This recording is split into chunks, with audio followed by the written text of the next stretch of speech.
Welcome back. Next, we're going into some Dark Horse comic, Buffy the Vampire Slayer, Season 8, Issue 24. Now, in this comic, we find ourselves with Faith and Giles. Now, there's a Slayer who decides she doesn't want to be a Slayer anymore, and talks about this amazing land where Slayers can go to be unchosen, where they can live a normal life. Well, Faith talks to this girl, and the girl goes, "Are you Buffy?" And Faith looks at Giles and goes, "She's calling me names." Because you know that Faith and Buffy back and forth, they will never get along. I don't care how many issues they have, they can never get on the same page, with the exception that they were both chosen ones. Now, Faith and Giles decide to follow this Slayer to the place where this huge place where they're supposed to be the whole Slayers getting to be unchosen. Well, they're greeted by the townspeople, they're greeted by the mayor, and before they get into town, though, they notice there are vampires waiting outside the gates.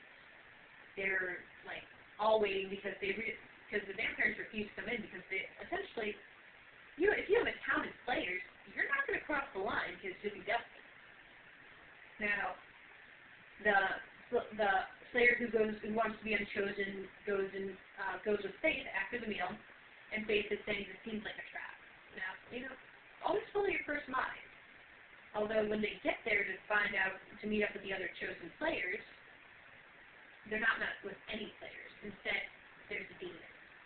And the demon, essentially,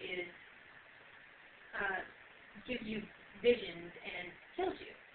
Now, it's lived off the power of Slayers. It's been feeding, they built this place as a place for chosen Slayers to come to be unchosen, but essentially, the chosen Slayers are coming just to be a meal. Now, Giles is told this by the mayor, who's also a former friend of his. Giles is in complete disbelief and goes to rescue Faith. The mayor says let Giles get eaten too. But Faith and Giles defeat the monster and cause an uprising against the townspeople. The townspeople are totally irate about this and upset because they think that Giles and Faith are going to be bringing all these vampires in. Well, Faith explains that if they want their community safe, they don't need to depend on the demons. They need to battle themselves and protect their land and defend it as they should, not hope a demon helps them out. Now, we end right before the battle, so this is going to be a great cliffhanger if issue 25 picks up where this leaves off. Hopefully it does, because I look forward to seeing more Faith and Giles. With everything going on in the Buffyverse, you need to see one of the original Slayers every once in a while. I mean, I know Joss knows what he's doing.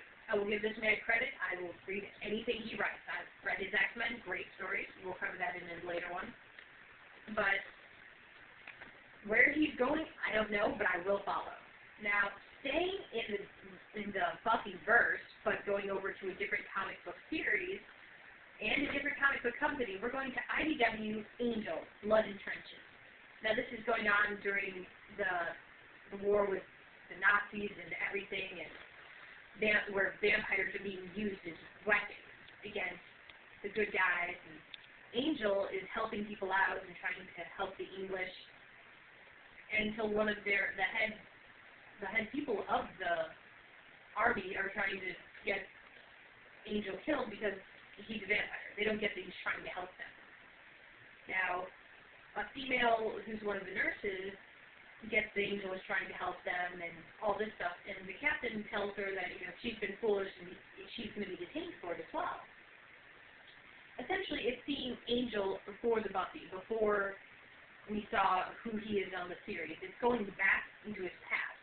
Now, if you remember, there was an episode of Angel in season 5, where he and Spike were in a submarine, and Angel goes to see Spike dressed as a Nazi and asks if Spike is a Nazi, and Spike goes, "No, I just like wearing it." So, we see Angel has really been a good guy long before Buffy even came around. He's been helping people. He's been saving people. He hasn't been a total jerk like we would assume. But, he's had his Silver Sword for quite a while, so we see what a Silver Sword person goes through. Now, this comic isn't like normal comics. It's essentially written in black and white with red for the blood. It's very macabre without being in-depth. I've enjoyed it, and if you're an Angel fan and you want to get a bit of pre-tense back history, I'd say delve into this one. Now, that's all the topics I'm going over this week. And remember, if you have a question, comment, or email or a topic that you want me to get into, email me at SlayerSisterWitch, no spaces, at yahoo.com. Or feel free to send a message to my YouTube account, tweet about it. Again, this is Bobbinette Carey with This Week in Comics. Hope to see you next time.